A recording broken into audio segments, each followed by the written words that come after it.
साथियों नमस्कार, मैं सुरजीत यादव, आपका सुरजीत यादव टॉक शो में स्वागत है। साथियों आज के दिन एक बात कही जाती है, बीजेपी विरोधी हैं, वे कहते हैं आजकल भारत में बोलने की आजादी नहीं है। साथियों मैं आपको हजारों नहीं लाखों ऐसे चैनल्स फेसबुक और यूट्यूब पे मिल जाएंगे आपको, और मैं दिखा सकता हूं जो केवल ये लिखते हैं अंधभक्त गोदी मीडिया, और उनकी हेडलाइन थंबनेल ही होता है अंधभक्त भाग गया, अंधभक्त पिट गया, अंधभक्त ये हो गया, गोदी मीडिया ने ये कर दिया और ये हो गया। उनको अपने जो घर और रोटी चलानी है, वे अपने आप को निष्पक्ष कहते हैं। नहीं, वे निष्पक्ष नहीं है, वे पत्रकारिता को अपमानित कर रहे हैं।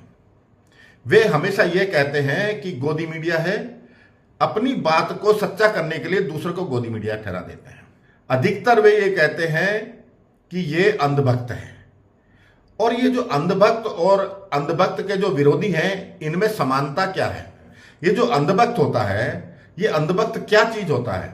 ये अंधभक्त केवल मोदी विरोधी टुकड़े गैंग, कांग्रेस और जो विपक्षी पार्टियां हैं, वह एक शब्द लगाकर दूसरे को निर्लज्जता से अपमानित करने की कोशिश करती हैं। अब ये जिसको अंधभक्त कहते हैं, वे हिंदुओं में 70% हैं। मोदी जी को करीबन 68% हिंदुओं ने वोट दिया है। अब बात देखने की यह है कि अंधभक्ति, जिसको ये अंधभक्त बोलते हैं, वे हिंदू हैं। ये एक तरीके से हिंदुओं को ही गाली दे रहे हैं, हिंदुओं को इस प्रकार अपमानित करने की कोशिश कर रहे हैं कि जैसे मोदी जी ने कभी कुछ किया ही नहीं। इसी तरह का एक यूट्यूब चैनल है नेशनल दस्तक, वे अपने आप को बहुजन समाज का प्रतिनिधित्व करता हुआ बताता है, और इसके जितने भी वीडियो हैं उनका थंबनेल देखिए, बड़े ही घटिया तरीके से अंधभक्त बोलना, गोदी मीडिया बोलना, प्रधानमंत्री का अपमान और ब्राह्मणों का अपमान करना, ये इनका मुख्य काम है। अपने आप को बहुजन समाज का बताते हुए बड़े समाज का कि हम 85% हैं। मैं यादव होने के कारण भी इनके अनुसार बहुजन उसमें आता हूं, लेकिन मैं इस घटिया तरीके के ये जो चैनल हैं, घटिया तरीके से ये जो बात करते हैं, जिन बातों का कोई सिर पैर नहीं होता, इनको केवल एक ही बात बार बार करनी है, गोदी मीडिया अंधभक्त, गोदी मीडिया अंधभक्त। इनके पास किसी भी बात की स्टडी नहीं है, किसी भी चीज का इनके पास आधार नहीं होता। ये आधारहीन पत्रकार हैं, इनको केवल नफरत फैलाकर अपने घर की रोजी रोटी चलानी है। अब आप इनके जो थंबनेल हैं, मैं आपको धीरे धीरे ये थंबनेल दिखाता हूं। ये थंबनेल देखिए, ये थंबनेल इनके पास कैसे है। इनके पास प्रत्येक थंबनेल में गोदी मीडिया अंधभक्त, गोदी मीडिया अंधभक्त, मनुवाद, ब्राह्मण ने मोदी को पछाड़ा, मोदी डर के भाग गया। ये मतलब बहुत ही घटिया स्तर का, एक निम्न स्तर का फुटपाथ स्तर, एक फुटपाथीय जो पत्रकार होते हैं, ये उस श्रेणी में आता है। तो मेरे कहने का अर्थ यही है कि आज के दिन बीजेपी को, मोदी जी को बहुत लोग गुर्रे आ रहे हैं, बिना बात अपमानित कर रहे हैं। यह कहना गलत है कि आज के दिन भारत में बोलने की आजादी नहीं है।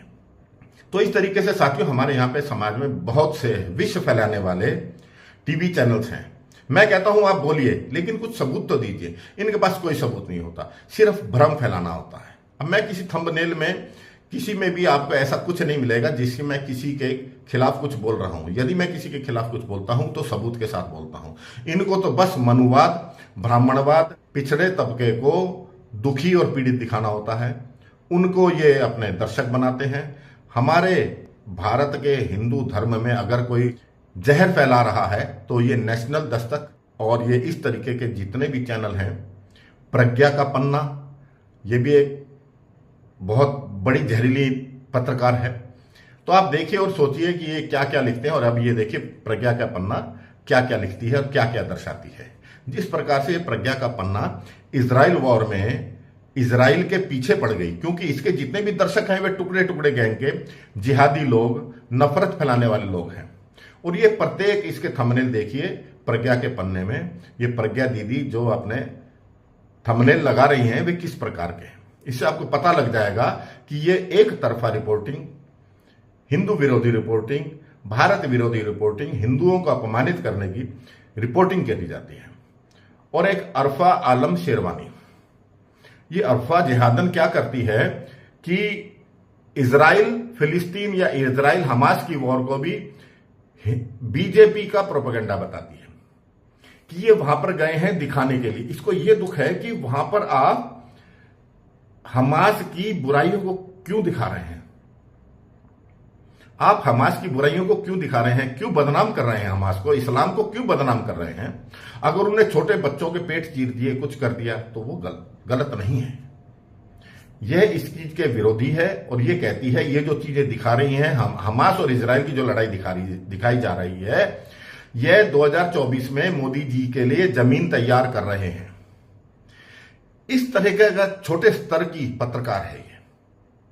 इजराइल और हमास की लड़ाई में हिंदूवाद, मोदीवाद, मोदी की जीत का कारण कहां से आ गया?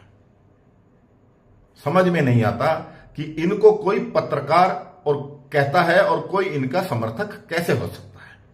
कोई भी निष्पक्ष, कोई भी साफ मन का आदमी इनको फॉलो नहीं कर सकता, इनकी बातों से दुखी होगा, इनकी बातों को नहीं मानेगा। अब आपकी मर्जी, आप क्या बात मानते हैं क्या नहीं मानते, मैंने आपको दिखा दिया। मूल्यांकन करना आपका फर्ज है।